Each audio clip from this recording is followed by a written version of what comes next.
Welcome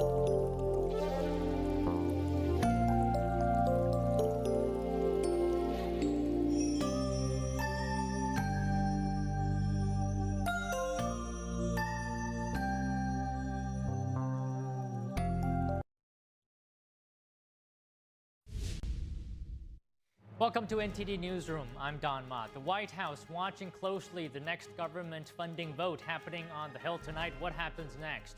Air traffic controllers are still on the job amid the government shutdown. Transportation Secretary Sean Duffy says air travel is still safe. The Supreme Court tosses out multiple cases on the first day of its new term. What they mean for gun rights and more. CBS News has named the founder of the Free Press as its new editor-in-chief. An expert joins us to look at the impacts of Barry Weiss now running the news organization. The European Union wants to get involved in President Trump's peace plan for Gaza, and Germany's foreign minister says he thinks the first phase of the plan can be implemented as soon as this week.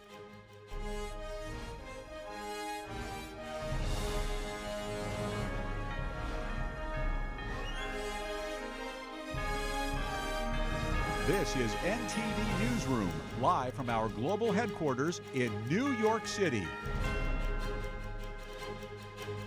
Good afternoon, and thank you for joining us today. Republican leaders in Congress once again urging Senate Democrats to approve the continuing resolution. They're calling on Senate Democratic leader Chuck Schumer to stop playing what they call political games. The ball is in the court of the Senate Democrats. There's only a handful of people in the country who can solve this problem. There's 47 Democrats. We don't have enough Republican votes to fix this because it takes 60 votes in the Senate to break this impasse, to open the government. There's only 53 Republicans in the Senate. We need some Democrats to be thoughtful and responsible and do the right thing. Because why? Because real people are being hurt in all these political games. House Speaker Mike Johnson said Schumer is rejecting the continuing resolution because the far left wing in the Democratic Party wants Schumer to show a fight against President Trump. Johnson said this is why Schumer created a distraction by picking a fight on health care. The House Speaker called on Senate Democrats to debate about health care policies with Republicans after reopening the government first. This afternoon at around 5:30 p.m. Eastern Time, the Senate will take on another vote on the continuing resolution. The White House said federal layoffs could begin soon if negotiations go nowhere. The White House will be paying close attention to the fifth government funding vote on the Senate floor happening tonight. Here's Press Secretary Caroline Leavitt earlier today. Every single House Democrat except one voted against this clean and nonpartisan funding bill. Senate Republicans have subsequently tried to pass this same clean funding bill 4 separate times, and they will do so again tonight. To fully pass it to be sent to the president's desk for signature, and the president is ready to sign this bill to reopen the government as soon as it is sent to his desk. The White House said it believes the government shutdown was an intentional act by Democrats to try and demand free health care for illegal immigrants. Leavitt said that only 5 additional Democratic senators are needed to end the shutdown. She urged voters to reach out to Democratic senators and call on them to vote for the continuing resolution. The White House also responded to questions on National Guard deployment to Chicago. I don't think any American would disagree that Chicago needs more law enforcement reinforcements, that they need more resources. Look at this headline from over the weekend. At least 30 people shot during the weekend in Democrat-run Chicago. 5 of them were killed in one weekend. This is completely unacceptable, and the president wants to make American cities safer, and he's willing to work with anyone to do it. Now, Leavitt criticized Democratic politicians and certain media outlets for smearing President Trump's National Guard deployment as a military takeover of American cities. She said the president simply wants to help local leaders secure their cities. Separately, the White House also announced that Trump will meet with the Canadian Prime Minister tomorrow, the Finnish president on Thursday, and hold another cabinet meeting on Thursday. Now, as the government shutdown enters its second week, air traffic controllers continue to work. Transportation Secretary Sean Duffy briefed reporters today on the issues workers are facing. They're not just now thinking about the airspace and the jobs they have to do in these towers or TRACONs or centers across the country. They're thinking about, am I going to get a paycheck? And their paychecks should come a week from tomorrow. And so now what they think about as they're controlling our airspace is, How am I going to pay my mortgage? How do I make my car payment? I have a couple kids at home. How do I put food on the table? The ongoing government shutdown requires air traffic controllers to work without pay. The union representing more than 13,000 air traffic controllers urged them to remain on the job. Duffy told reporters that despite the shutdown, air traffic remains safe. However, he also urged Democratic lawmakers to reach a deal with Republicans to reopen the government. We should care about Americans. We should care about American citizens, Americans' air travel. That's who we were elected to represent. And so I think the Democrats are misguided in what their priorities are. About 50,000 TSA employees who staff airport security checkpoints are also required to keep working. Like air traffic controllers, they are not getting paid until the government reopens. Meanwhile, the Supreme Court is kicking off its new 9-month term today. The justices have turned away multiple cases already. The High Court declined to hear Missouri's bid to revive a law intended to prevent enforcement of several federal gun laws in the state. The law from 2021 was backed by Republicans and declared that certain federal gun restrictions violate the Second Amendment. The Biden Justice Department challenged the law, and it was blocked in 2023. The Trump Justice Department urged the Supreme Court to decline to hear the case, although it no longer wants to fully bar its enforcement. In a separate case, the Supreme Court declined to hear Ghislaine Maxwell's bid to overturn her conviction in the Jeffrey Epstein sex trafficking case. Justices also tossed out other appeals by Russia's largest bank, Europe's largest software maker, as well as Live Nation. And the latest anti-ICE protests in Portland and Chicago. A federal judge in Oregon yesterday blocked a move by President Trump to deploy members of the California National Guard or any other state's National Guard to the state. NTD's Daniel Monahan has this story. The judge's ruling follows an earlier decision in which a judge temporarily blocked President Trump from deploying Oregon's own National Guard troops to Portland. What was unlawful yesterday is unlawful today. What was unlawful with the Oregon National Guard is unlawful with the California National Guard. Attorney General Dan Rayfield says Oregon will not participate in what he calls an attempt to normalize military use in American cities. All of us care about public safety, but you do that by working in partnership, and you do that by working in collaboration. And we do not use our United States military as a tool in political theater. Federal Judge Karen J. Immergut temporarily blocked the administration from deploying National Guard troops to Portland. Immergut was appointed by Trump during his first term. I wasn't served well by the people that pick judges, I can tell you. A Pentagon spokesperson said roughly 200 California National Guard members from Los Angeles were being reassigned to Portland. Oregon Governor Tina Kotek said about 100 had arrived Saturday, with another 100 en route. There's no need for military intervention in Oregon. There's no insurrection in Portland. There's no threat to national security. California Governor Gavin Newsom opposed the deployment of his state's troops to Oregon, calling it a breathtaking abuse of law and power. Trump is politicizing our military to police our communities. He's specifically targeting cities that lean Democratic or have leaders and residents who dare to speak out against his outrageous abuses of power. The 300 members of California's National Guard had already been federalized in response to protests in Los Angeles against ICE agents. Portland's ICE building has been the scene of nightly protests, and Trump described Portland as a war zone rife with crimes and unrest. Portland is burning to the ground. It's insurrectionists all over the place. It's Antifa. Trump also called Chicago a war zone. Illinois Governor J.B. Pritzker said Sunday that President Trump is ordering the deployment of 400 Texas National Guard members to Illinois, Oregon, and other states amid federal immigration operations. Pritzker said no officials from the federal government called him directly to discuss or coordinate the deployment. He said it goes against the wishes of state officials. DHS Secretary Kristi Noem says Pritzker is turning over his state to what she called violent illegal aliens and actively working against law enforcement in support of lawless anarchists, speaking on Fox News. We will use President Trump's methods and his abilities to deploy a whole of government approach, which means the Department of War will come in and help provide that security.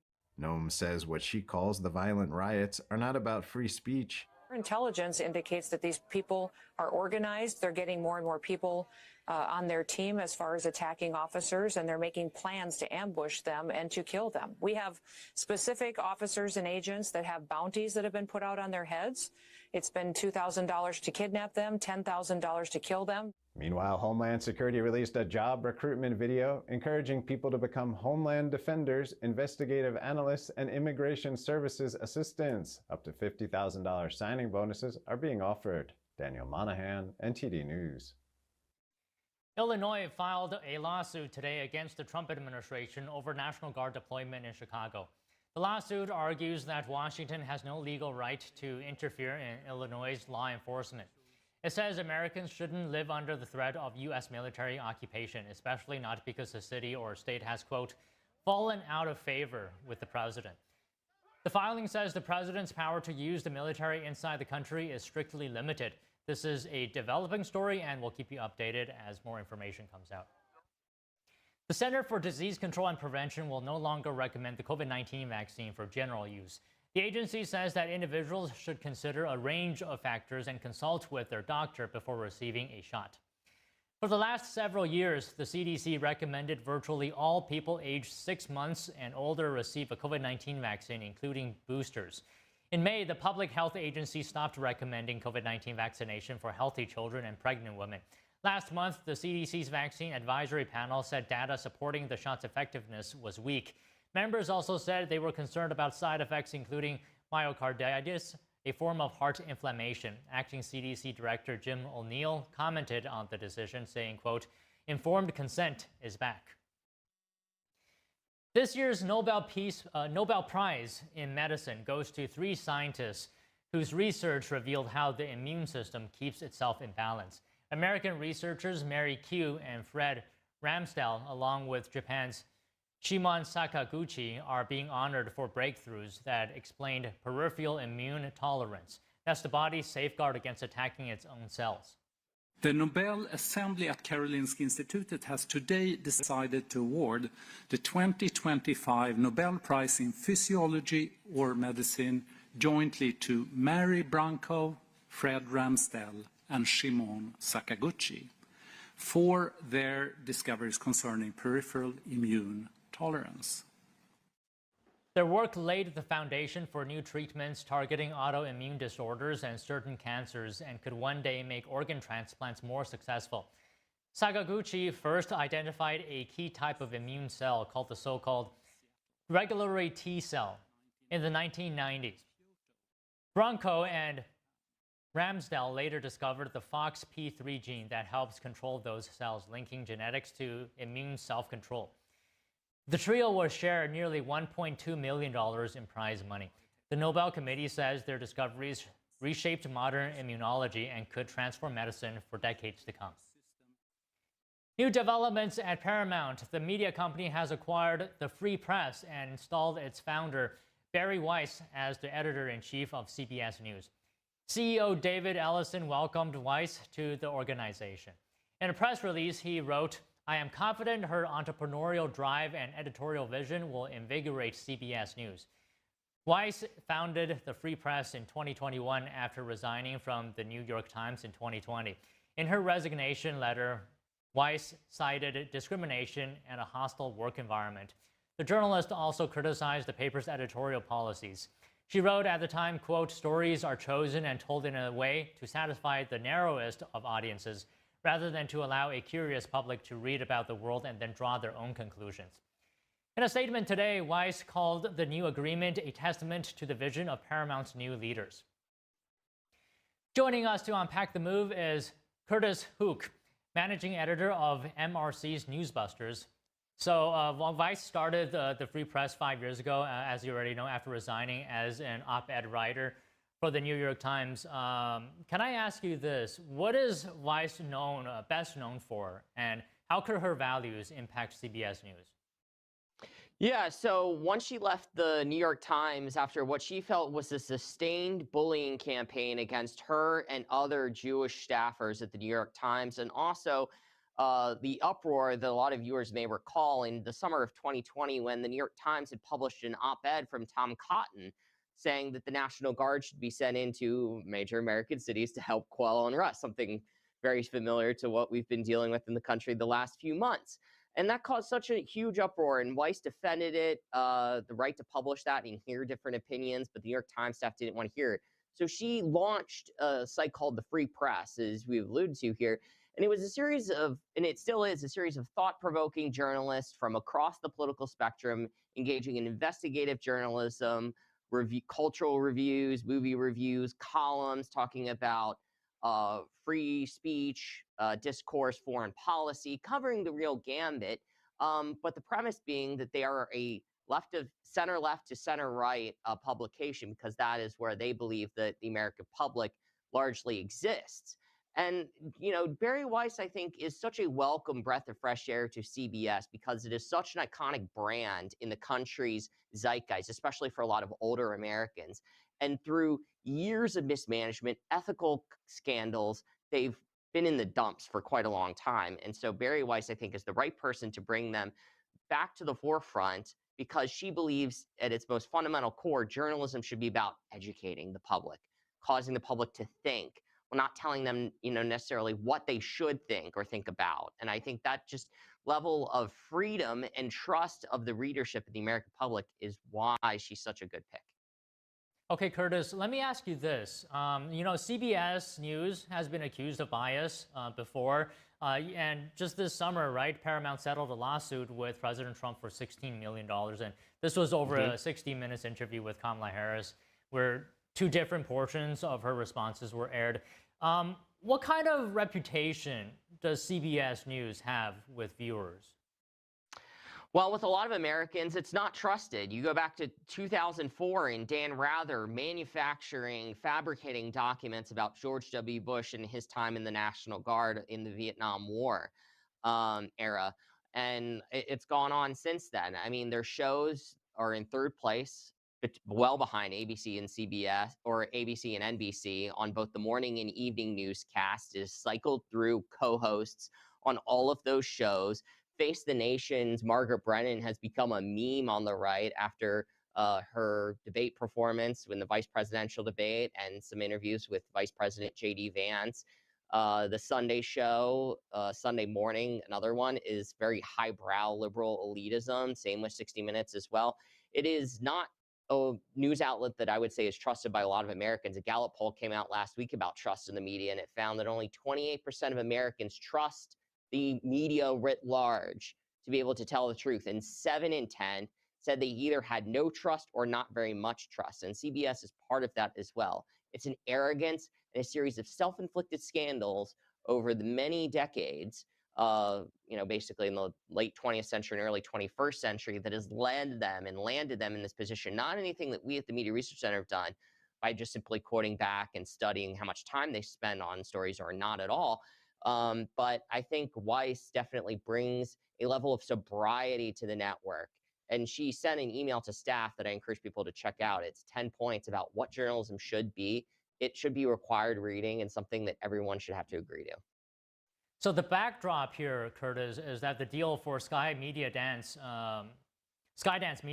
to buy Paramount Global closed in August. And just ahead of that, Skydance promised after the merger, it's going to do a comprehensive review of CBS. So, I mean, given that, what are your thoughts on the timing of this Weiss announcement? Yeah, I mean, the Ellison family means business. I mean, it's really that simple. When they decided to purchase Paramount, you know, Skydance was a media company mostly known for movies. They decided to enter into having a streaming platform, Paramount Plus, to bring its video library to, and all of the live sports that come with that, the NFL on CBS, the Masters, March Madness. Now they have a deal for UFC, so they'll likely be broadcasting the matches on the 4th of July on the South Lawn of the White House. But CBS News is obviously part of that as well, and the Ellison family understands that the trust in media is not only something that they can no longer be ignored, but and it's not something to lash out at Americans about. It is something that they can address and that they are concerned about addressing. I think that's a huge misnomer with a lot of business types and conservatives as well, which is that we don't want a strong, vibrant, independent media in this country. We certainly do, because what makes us different than authoritarian countries around the globe. And so by doing this, the Ellison family, David Ellison, Larry Ellison, are showing that they're willing to invest in CBS News, a global, again, iconic brand, and bring someone in like Barry Weiss, who is contrarian, who I guess would be able to turn over some tables of stale, liberal, largely white and boring ideas that have not really served CBS or the American public well, and to maybe create a news organization, bring back a news organization that can represent all Americans. It seems like such a simple premise, but it is going to be an uphill battle for her. How do you think this move could impact potentially the overall news industry?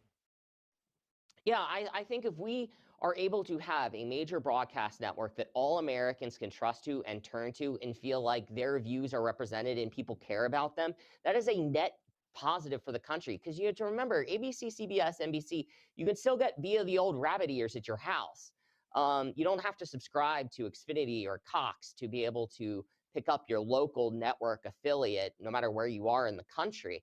So if you have CBS being trusted by Americans again, knowing that they're going to cover a wide variety of stories and they're not going to insult your intelligence, and that they're going to let the facts go where they will, where they may be, and willing to hold both parties equally to account, I think that would be such a positive thing for the country. It is an uphill battle for Barry Weiss. She has a lot of, again, entrenched longtime CBS employees who are going to be resistant to this idea, but I think she can definitely do it. And this would be a tremendous thing for America if we had a trusted network. Again, conservatives should not think this is going to suddenly become Fox News, because, you know, conservative media is their own brand, and Barry Weiss is not MAGA by any stretch, but she is just someone who is not stuck in the muck of progressive, blinded, you know, mindset where she walks around and not willing to consider other opinions.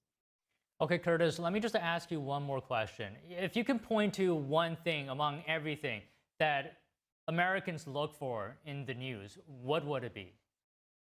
Yeah, I think, can a news story answer the basic questions of who, what, where, when, why, and how?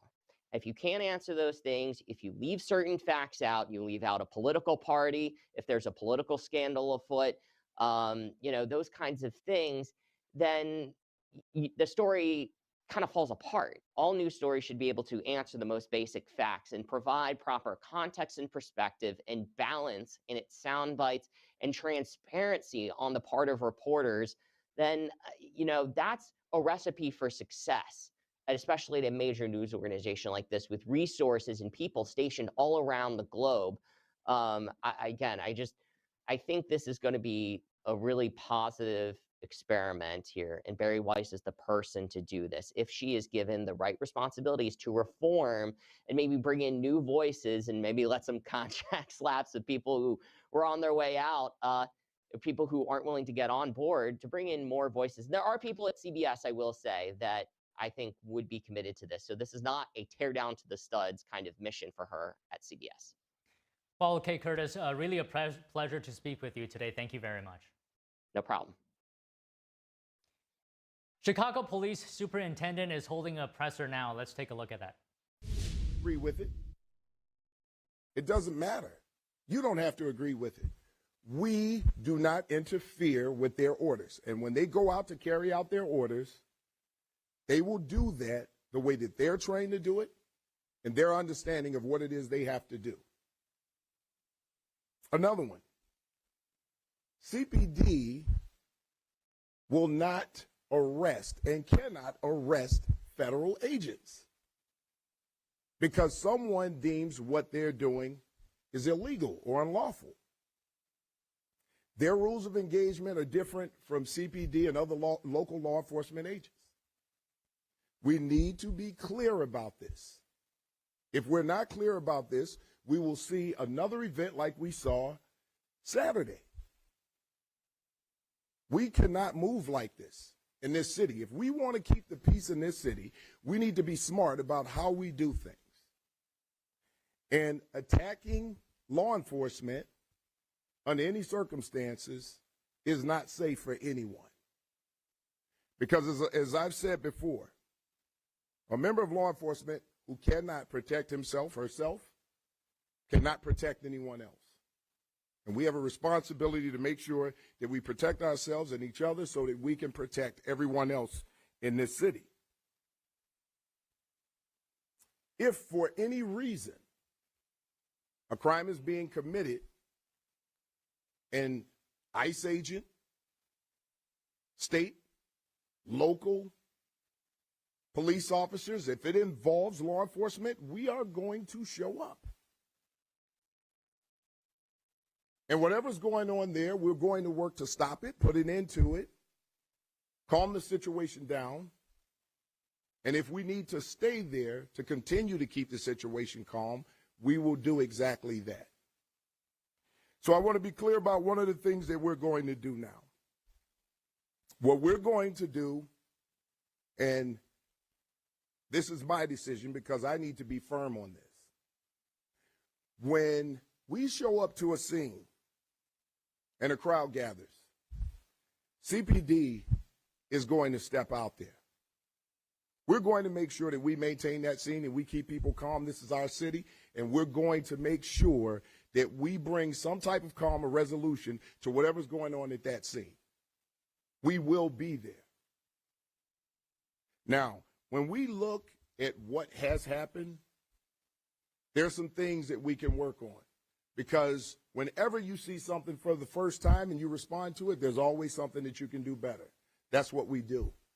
And that's why we're having an after action about what happened so that we can prepare if something like this happens again, or to prepare to make sure that we can avoid it. So we learned some things. Now, I'm going to allow some questions from everyone here. I'll do my best to answer your questions to the best of my ability. Again, I would like for everyone to stay on topic as to what we're talking about here right now. And when it's over, there's some things that I'm probably going to touch on if we don't get to them with the questions. So go ahead. Okay, we'll start here. Please introduce yourself. Thank you. Madison with Black Club Chicago. Superintendent, when you said there were 27 agents affected by the chemical agents used, can you expand on that? What do you mean by these officers were affected? Well, thanks for that question, Madison.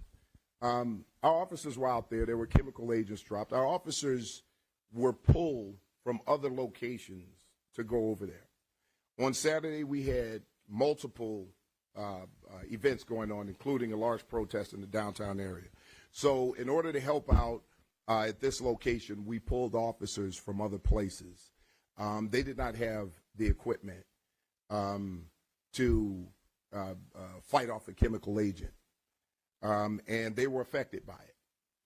Were there any major injuries? No. Our officers are resilient and tough, and they were actually pretty tough on the scene. And but we made sure that it was documented, just in case they had some after effects from it. We just want to make sure that our officers are safe. So those officers are doing good, and then thank you for the question, for asking.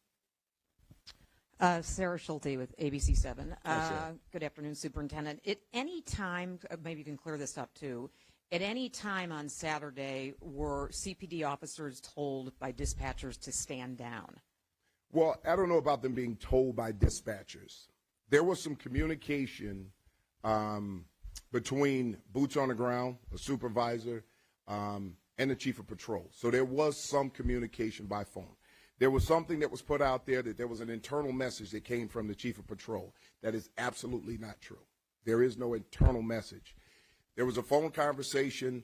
I'm not sure until we get to our after action, all of the exact language that was there. But I have had a conversation with the chief of patrol who was concerned about officers showing up on a scene. The chief of patrol at that time had no information that anyone was in danger. And let me just be clear about one other thing when it comes to these federal agents. These federal agents can handle themselves, all right? We've been out there and we've seen it. Now, that doesn't mean that we're going to leave them because we know that they can handle themselves. We need to make sure that we have our officers and enough of them to respond to a scene if they are being surrounded. So were they told to stand down? Our officers were not told to stand down. Our officers were out there throughout the entire event.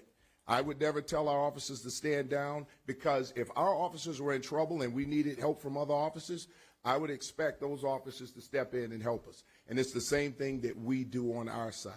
When someone is in trouble, we're going to step in. So to get a little more information about that, we'll know by tomorrow what that exact conversation was. Superintendent, how are you? I'm good. How are you? Good, thank you. JC Navarrete, NBC Chicago. Going off the point here, damned if you do, damned if you don't, as you mentioned, how do you toe that line between showing up and providing backup for a fellow officer who may be in need, but not helping them and execute their orders that are, of course, from a federal level? How do you toe that line between both of those? You know, doing the right thing, showing up on the scene, doing the right thing, preparing for the backlash, the rumors, the things that people write and say, the things that people accuse you of. Officers deal with this on a regular basis. And this is why wellness for officers is so important, because this is the type of thing that an officer has to go home and kind of decompress from, right? You show up to a job, you know you're there to make sure that people are safe. And if there are immigration officers there, they're now being accused of enforcing immigration. They now become the subject of an investigation. They don't know how that investigation is going to unfold. But on my end, it's my responsibility to explain these situations. It's my responsibility to take that off of the backs of my officers, that when they go there and do the right thing, that they can be certain that their superintendent is going to stand up for them for doing what they're supposed to do and doing the job the right way, and that's exactly what I'm going to do. Hi, Superintendent Sarah Maki, CBS. Hi, sir.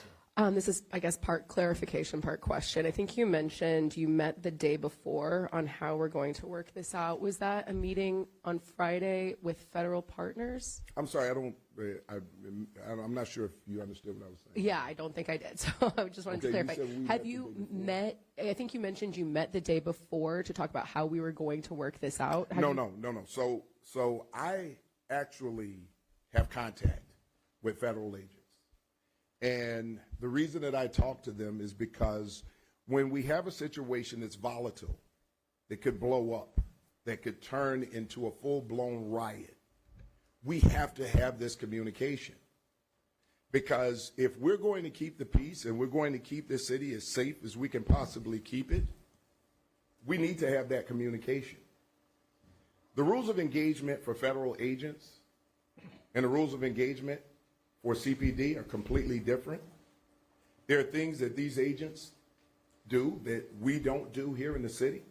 So we need to make sure that we have an understanding of how we're going to go about keeping the peace at a scene when a crime has been committed, how we're going to stop violence if that's going to happen. And I had what was a very fruitful conversation that stopped Saturday from ending in a riot-like situation. And we're going to continue to do that. Can you elaborate on what those strategies were then that prevented maybe things? Well, I won't go into too much with that, but what I will say is this. Having a conversation about our officers going in, taking over the front line, making sure that we're standing out in front of these protesters so that they can then move to the inner perimeter and do what they needed to do to maintain that crime scene. Get that crime scene taken care of as soon as possible, get them out of there as soon as possible. That brings down the boiling point. So if we're working to make sure that we're keeping the peace, this has nothing to do with immigration. It has to do with keeping the peace in our city and keeping calm. And you were just watching the Chicago Police Superintendent taking questions from reporters and denouncing any kind of attacks on law enforcement. We're going to take a quick break now. The European Union wants to get involved in President Trump's peace plan for Gaza, and Germany's foreign minister says he thinks the first phase of the plan can be implemented as soon as this week. Stay tuned for that after this break.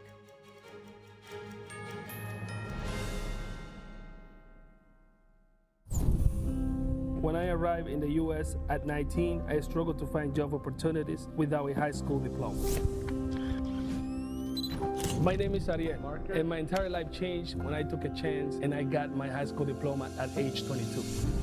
Everything I have, my education, my career, my marriage, I owe to the Adult Literacy Center and my teachers. They were with me every step of the way, helping with my English and math, making sure I pushed through all the challenges. Oh my goodness. So Ariel, we made this yearbook for you. It has notes from all the people that are here. Your achievement has set an example for so many students. Most importantly, your daughter. Education was the key that unlocked all my opportunities. When you graduate, they graduate. Visit finishyourdiploma.org to find free and supportive adult education centers near you. Hi, I'm Ryan Blaney, a third-generation race car driver, and we dedicate a lot of our time to going as fast as possible. My grandpa Lou is the reason why my dad and I started racing, and I'm really proud to follow in his tracks. But when my grandpa was diagnosed with Alzheimer's, it was a very unexpected bump in the road for us. I've learned a lot on this journey with my grandpa Lou, and the memories of my grandpa will always be with me. And in our family, we're used to getting involved, and I encourage you to do the same, especially when it comes to caring for your loved ones. When I think about Alzheimer's and the impact it had on my family, I recognize that losing a race isn't such a bad day after all. It's important to notice if older family members are acting differently, experiencing problems with their memory, or having trouble with routine tasks. Talking about Alzheimer's can be really tough, but if you notice something, have a conversation with your loved one. Encourage them to see a doctor or offer to go with them. Early detection of Alzheimer's can give your family time to explore support services, make a plan for the future, and access available treatments. If you or your family are noticing changes, it could be Alzheimer's. Talk about seeing a doctor together. Being a cowboy, I don't know anything different from when I was 3 or 4 years old. I did tough things. I thought everybody needed to do tough things, and if you didn't, I didn't have time for it. I had a very successful career at a very young age, and life was fast. I was preparing physically. I wasn't doing anything mentally on the inside. And then I got hurt. I wanted to be better as a person, and I really dug into mental health. I start my day with 20-minute workouts. I live life 8 seconds at a time. Horses are so therapeutic. They know what you're feeling. When you're nervous, they're nervous. You won't say it back, but we're pals. I take a lot of responsibility in taking care of my kids, my family, and being there for them. You're gonna have tough days. Everybody does. Find a place to stop and just breathe. Love your mind.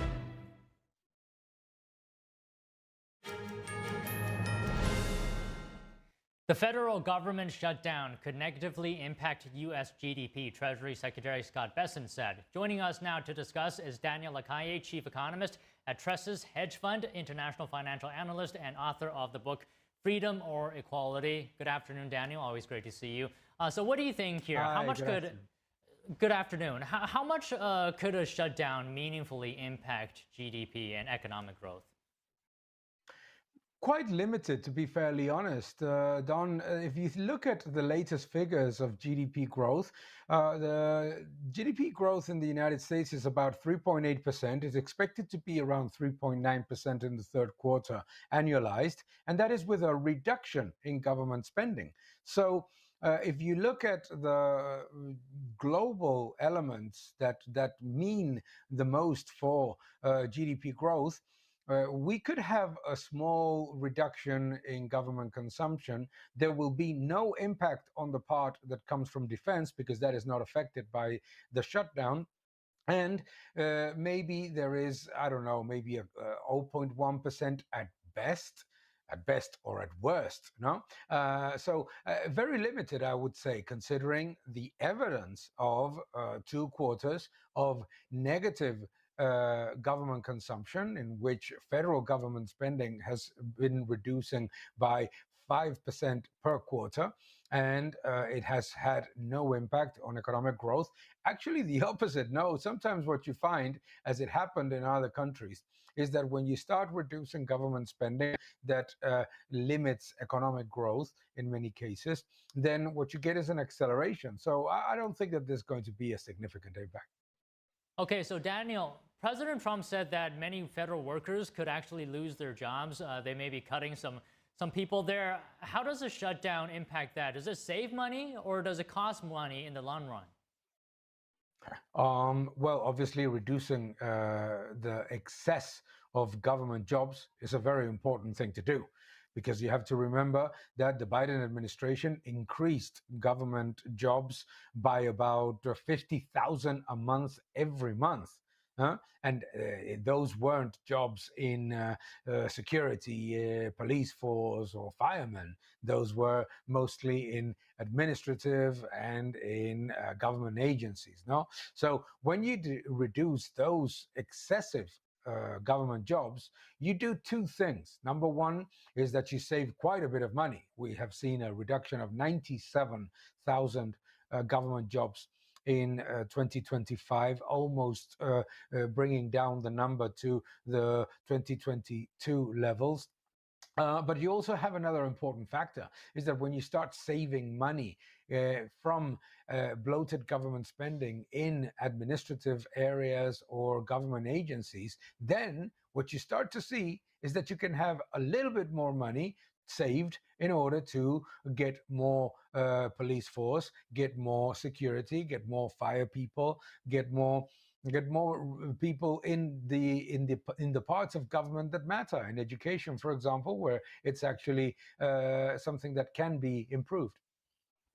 So Daniel, last week, right, stocks hit new records despite this shutdown, and it was led by technology, small cap, and healthcare shares. Does a shutdown affect things like business investment, confidence, and the stock market?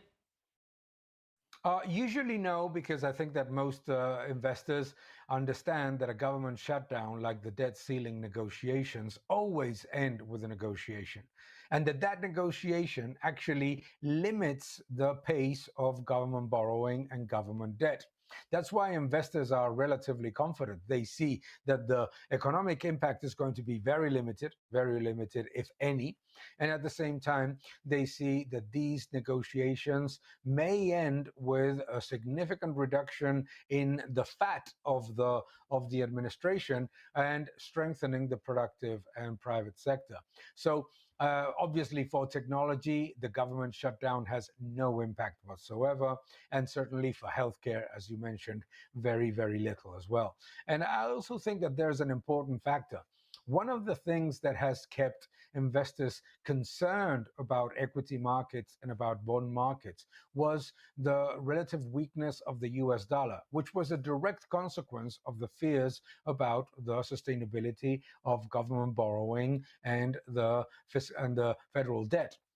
If these policies that are being announced are implemented and the deficit starts to be under control and government spending continues to be under control, those things are going to be positives for the US dollar and positives, obviously, for US debt. We have thankfully seen how government bond yields, US Treasury yields, have fallen, which is a positive sign, and that obviously leads to more optimism in equity markets. But now what we need to see as well is investors understanding that the dollar is not at risk and that the government is going to curb excessive government spending and maintain the dollar as the world reserve currency. Okay, well, let me follow up on that point you just made here. Doesn't having a shutdown in itself sort of create this this idea that perhaps the U.S. is not able to govern responsibly? Does that impact the U.S.'s credibility? No, it doesn't. Actually, it's the opposite. I sometimes argue with my colleagues over here in Europe and in the UK that I wish there was a government shutdown in these countries, because the problem in France, for example, is that the government enters into a 5, 6, 7% deficit. Nothing happens. It continues to grow and grow and grow without any control. A lot of people say that the government shutdown or the debt ceiling negotiations are pointless because they always end up reaching a negotiation, and that they should not exist. People don't understand that these are essential measures to limit the amount of debt and the amount of spending that governments enter into. And I always say that, yes, it's true that the US federal debt is very high, but if there was no government shutdown negotiation, and if there was no debt ceiling negotiation, the level of US debt would be absolutely astronomical. Okay, let me follow up on another point you made earlier, and you said that it doesn't really impact investors. But we didn't get the jobs report last week, right, due to this shutdown. Yeah. So what are investors looking at? What's the impact of that? Well, I think that investors looked at the ADP report and saw that job creation was weak, obviously, with elevated rates. Therefore, immediately, investor reaction pointed to a faster pace of rate cuts from the Federal Reserve, which inevitably also leads to more optimism from markets. Lower cost of borrowing, lower cost of money is quite significant, a boost for equity markets. So the ADP report is something that people are looking at. Independent reports. The great thing about the US economy relative to other economies, particularly in the euro area, is that apart from the official data, you have quite a bit of very reliable independent data. You don't have the official CPI, but you have Trueflation or Hedgeye's inflation measures or so many other. It's great. It is a fantastic wealth of information, independent and official information in the United States. So I don't think that investors are going to be particularly worried. I think that they would be worried if the government shutdown is extended for, let's say, 3 months, but it doesn't look like it's going to be that way. Okay, Daniel, just one final question. You said earlier that a shutdown potentially will have limited impact on the economy. But isn't it true that consumers or federal employees, they don't get paid during this period? And if a lot of people don't get paid, they won't spend as much. And doesn't that impact the economy because it's driven by consumer spending? Allow me to put it the other way around. Why is France in stagnation with when the level of public jobs and the level of the public sector is so enormous? No? The idea that if you cut spending in government, there's going to be a monumental impact on consumption, on investment, and on GDP is obviously quite defended and promoted by governments themselves. But if you look at the fact that, for example, in Germany or in France, there is absolutely no government shutdown, and actually government jobs are growing, and the level of employment in the public sector is enormous in the case of France in particular, and the boost in consumption does not exist. No? So at the end of the day, think about this. This is all about money. Now, this is a monetary analysis. You are increasing government debt in order to pay salaries. Those salaries, part of those will be saved, part of those will consume. What happens is that the impact on consumption is very limited relative to the negative impact of government debt increasing. So what needs to be done is to address the imbalances of the public sector in the United States, and obviously bring back as many of those jobs that are needed, and obviously pay them the way that they should be paid. No? Another interesting point that you may find fascinating is that in countries in which there was a very significant reduction of administrative, I'm talking about the unnecessary part of government jobs, consumption actually rose. Why? Because obviously the impact on the private sector is much lower in terms of the amount of taxes that are expected in the future. Well, okay, Daniel, it's always interesting to hear your insight. Thank you very much for your time today. Always a pleasure. Thank you very much. And President Trump says his Gaza peace deal is progressing quickly. Germany's foreign minister agrees with that. He says he's confident the first phase to halt the war in Gaza can be achieved this week. Wir begrüßen, dass Israel diesem Plan zugestimmt hat. We welcome that Israel accepted the deal. Now it's Hamas's turn. And Israel has the responsibility to make sure the transition between the various phases of the plan is successful. We need the ceasefire for Gaza as soon as possible so that hostages can be released. Geiseln freikommen. The first phase aims at a ceasefire as well as the release of hostages and prisoners. It also includes restraint in the military conflict and making sure supplies will be shipped to Gaza.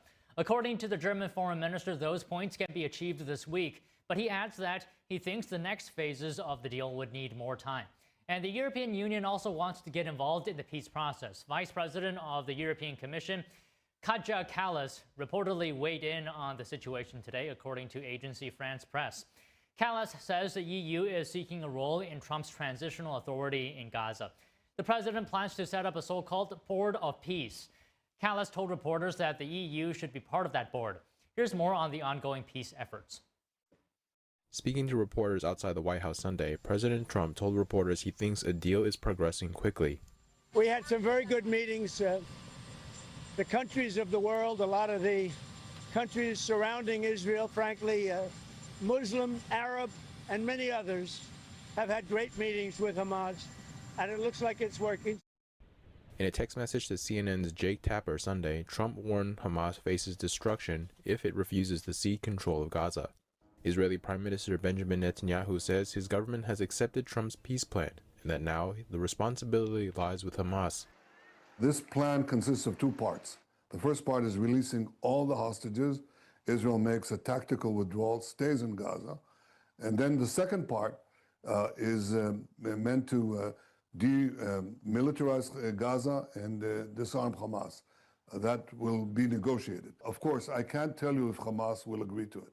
I think that it's possible. I hope it'll happen, but I can't guarantee that it'll happen. Speaking in Jerusalem Sunday, Israel's Foreign Minister Gideon Sa'ar said a deal may be closer than ever. I hope that we are the closest to a hostage deal since the deal in January.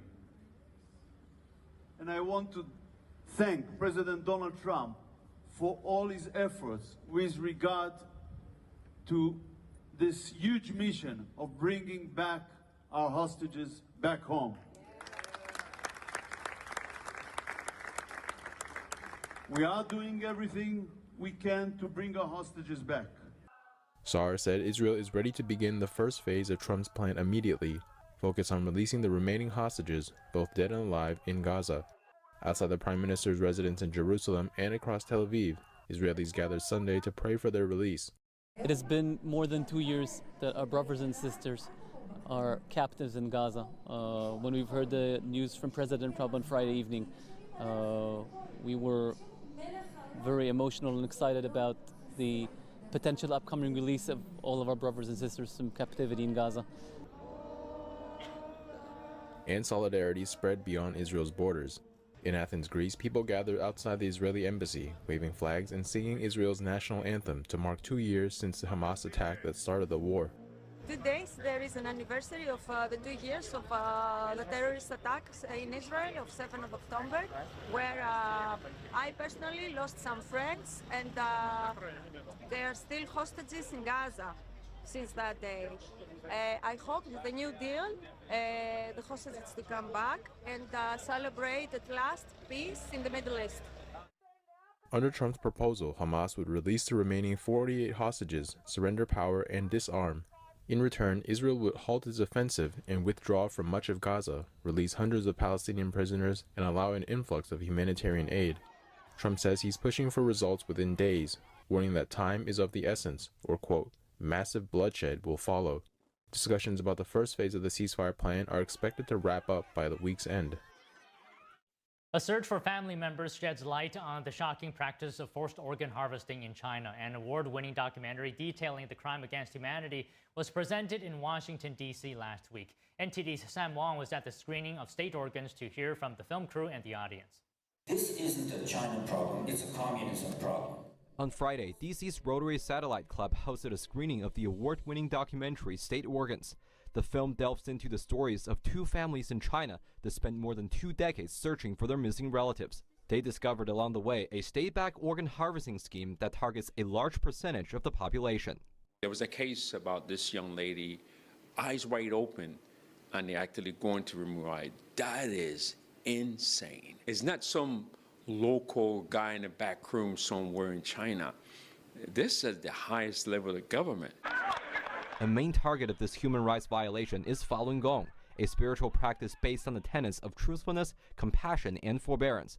Since 1999, practitioners of Falun Gong or Falun Dafa have been subjected to a nationwide persecution campaign. Along with mass incarceration and torture, China saw an explosion of organ transplants during the persecution. That's despite not having a voluntary organ donation system.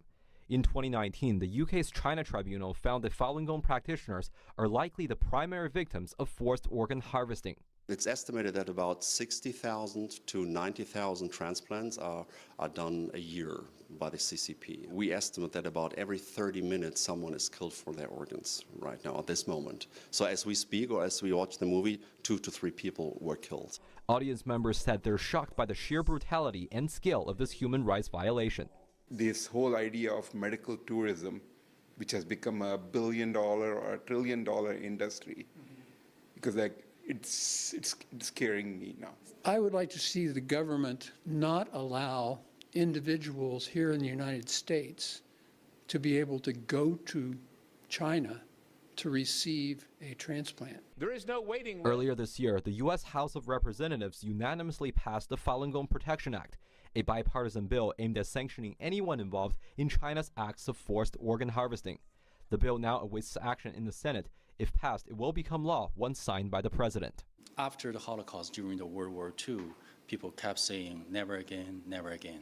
But now it had happened again. The difference is, today, while we still have time to stop this crime against humanity, we still have an opportunity to change the course of history. Sam Wang, NTD News, Washington, D.C. House Minority Leader Jeffries challenges Speaker Johnson to a debate over the government shutdown, while the White House warns lawmakers that the country would be losing approximately $15 billion per week if the government does not reopen. We have that story and more after this break. The leadership, the mayors, municipalities, why is that so important, and why does that give you the kind of effectiveness in terms of the result that you're seeking through Operation Summer Heat? Operation Summer Heat was a 3-month surge by the FBI, our state and local partners. Everybody knows that. We see that. You can't walk around these cities anymore. People are getting shot. Kids are getting shot. Drugs are killing our youth. We need to do what the FBI is best in, crush violent crime. Summer Heat had 8,700 arrests. In 3 months, Summer Heat had 2,281 firearms seized permanently off our streets. 3 months, fentanyl, 421 kilograms. By the way, that's enough to kill over 50 million Americans. 50 million. On the low end, that's a conservative estimate. Lethal doses off that seizure. 45,000 kilograms of cocaine. We conducted operations that led us to 2,000 indictments and 1,400 convictions.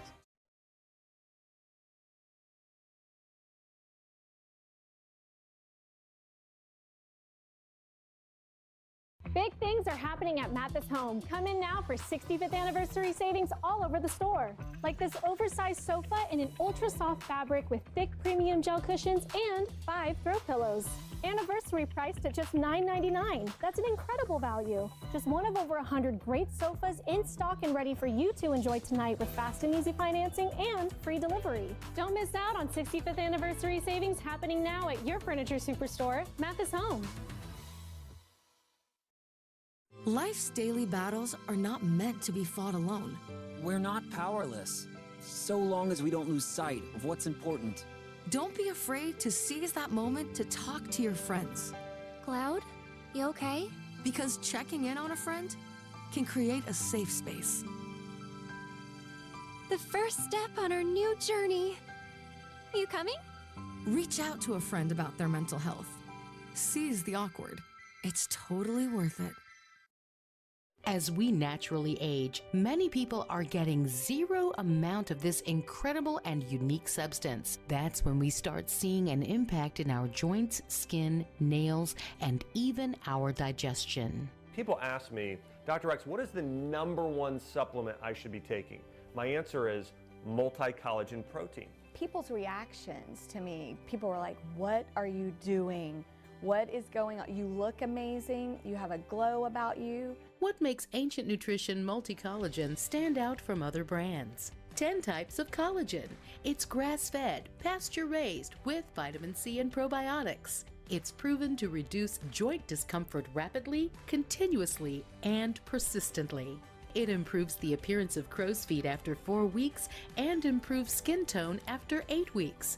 And it promotes hair thickness, growth, and a reduction in hair breakage. It has transformed everything from my hair. Like, my hair was starting to kind of just, come out, and I don't have that anymore. My skin feels amazing.